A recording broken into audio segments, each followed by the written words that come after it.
There is a strange habit the mind has. It believes that peace is something to be achieved, something to chase, something waiting somewhere in the future. And because of that belief, most people spend their lives exhausted, not from physical labor, but from mental resistance. Every day the mind negotiates with reality. It says, this moment should be different. This feeling should not exist. I should already be happier. I should already be better. And quietly, almost invisibly, suffering begins.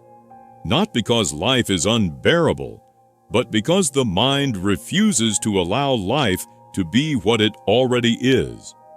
The Stoics understood this deeply, long before modern psychology, long before neuroscience. They observed something timeless about human nature.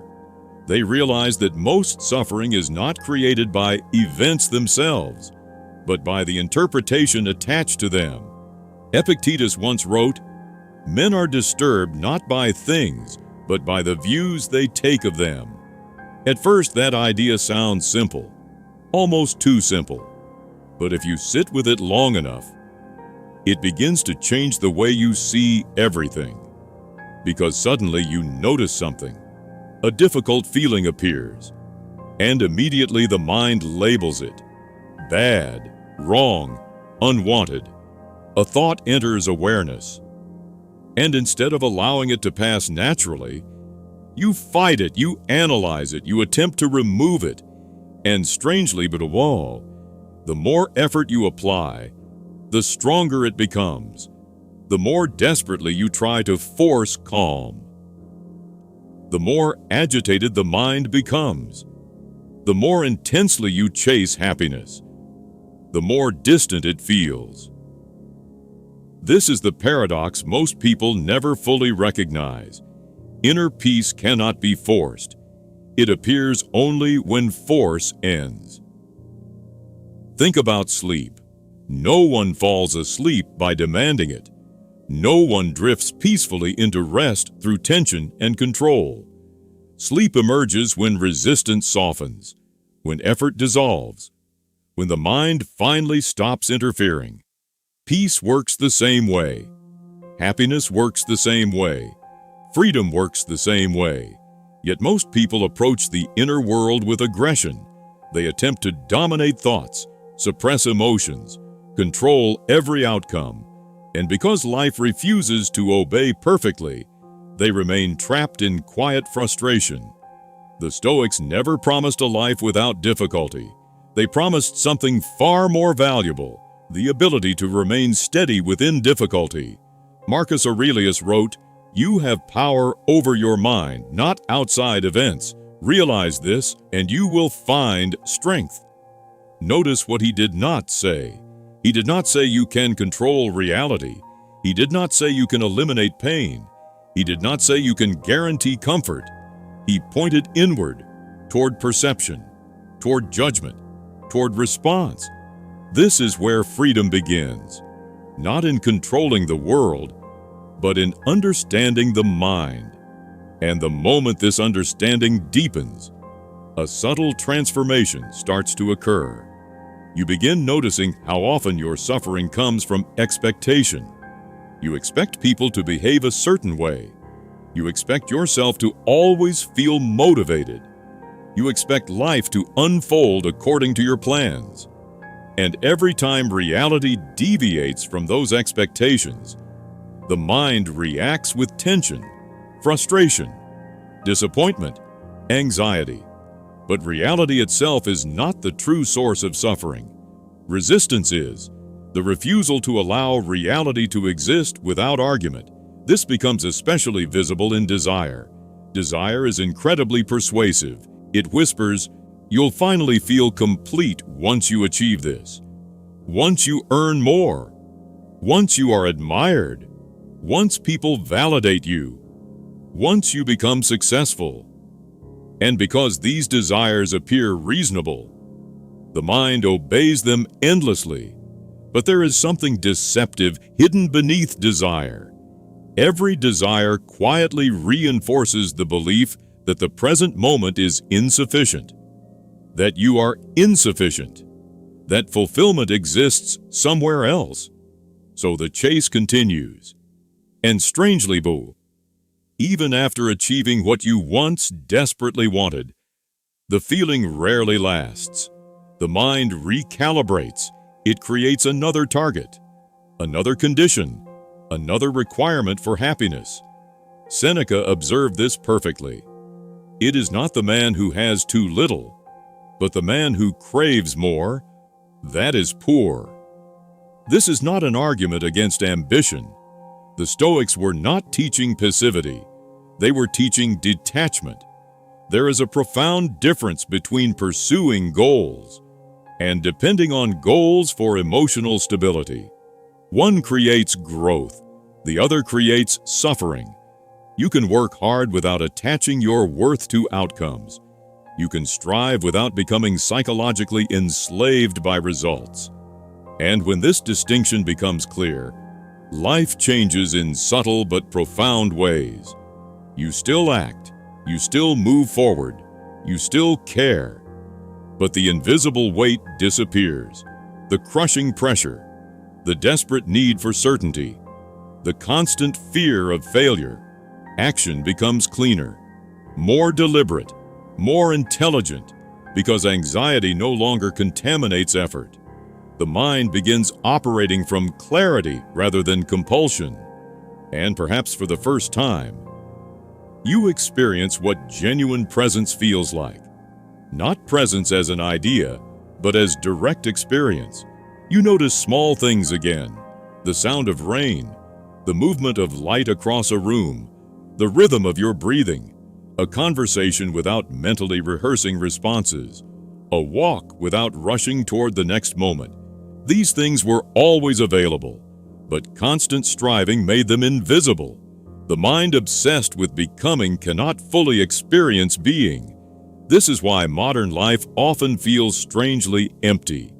People have more stimulation than ever before, yet less peace, more entertainment, yet less stillness, more connection, yet deeper loneliness, because external abundance cannot compensate for internal conflict, and internal conflict continues as long as the mind believes peace depends on perfect conditions.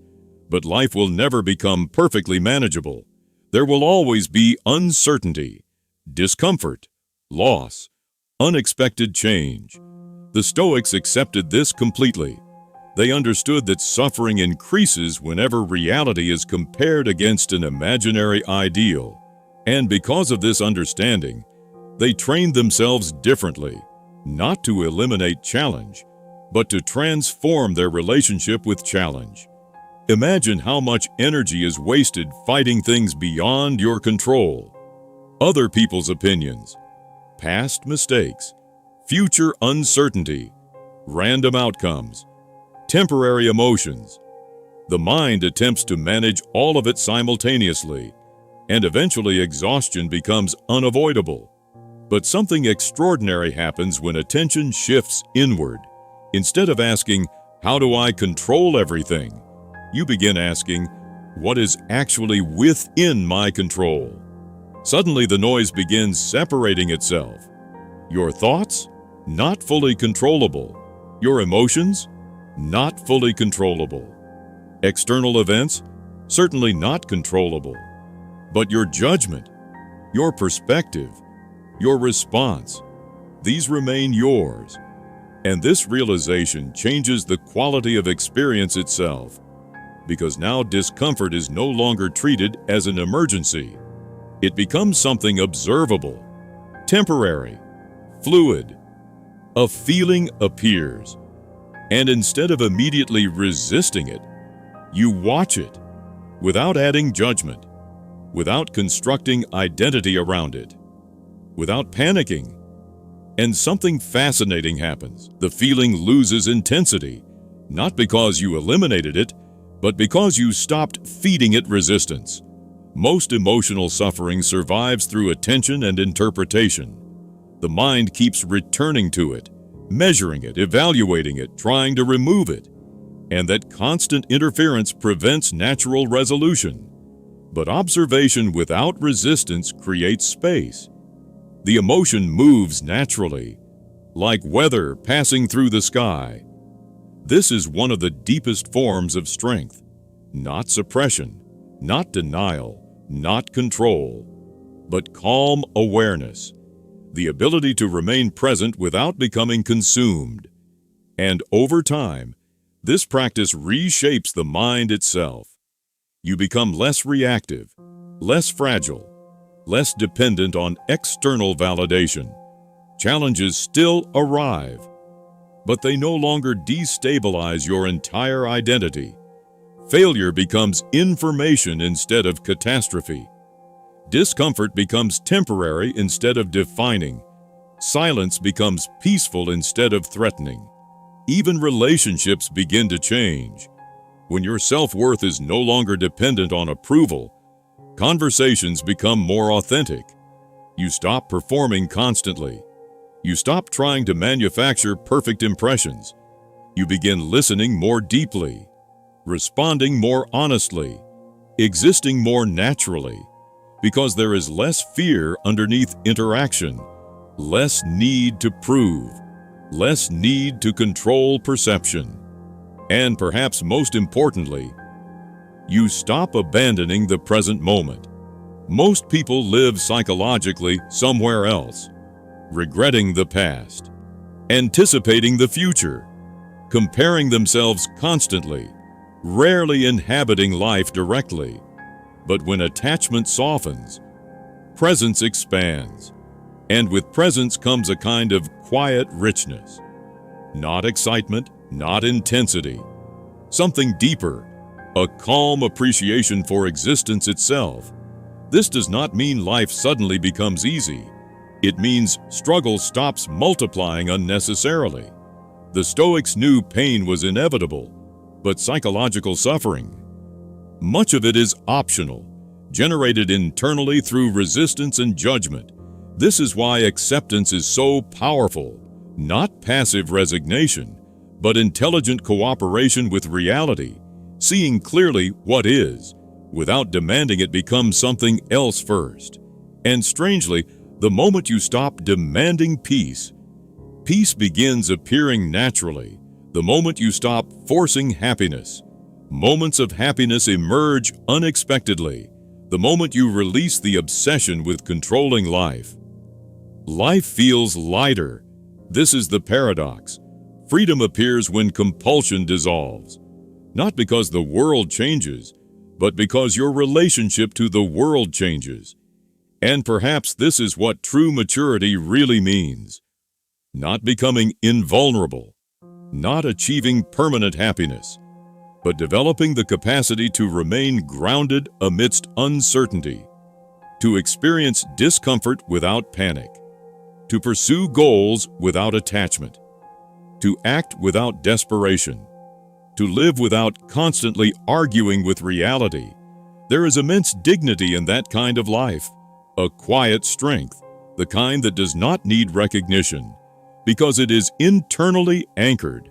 The Stoics understood that inner peace is not built through endless acquisition. It emerges through subtraction, the removal of unnecessary resistance, unnecessary comparison, unnecessary judgment, unnecessary craving. And when those layers begin falling away, something unexpectedly beautiful remains. Presence, clarity, stillness, not as concepts, but as lived experience. You begin noticing that life itself was never missing. Only your attention was. And maybe that is the greatest insight of all. You do not need to force yourself into peace. You only need to stop fighting what already exists. Because the moment resistance softens, the mind naturally settles, like water becoming still after disturbance ends. And in that stillness, you discover something remarkable. You were never truly searching for happiness. You were searching for freedom from the constant noise within yourself. The freedom to simply exist without endless pressure, without endless becoming. without endless fear of inadequacy. And that freedom has always been closer than you imagined, not in the future, not in achievement, not in perfection, but here, inside this moment, waiting quietly beneath the noise.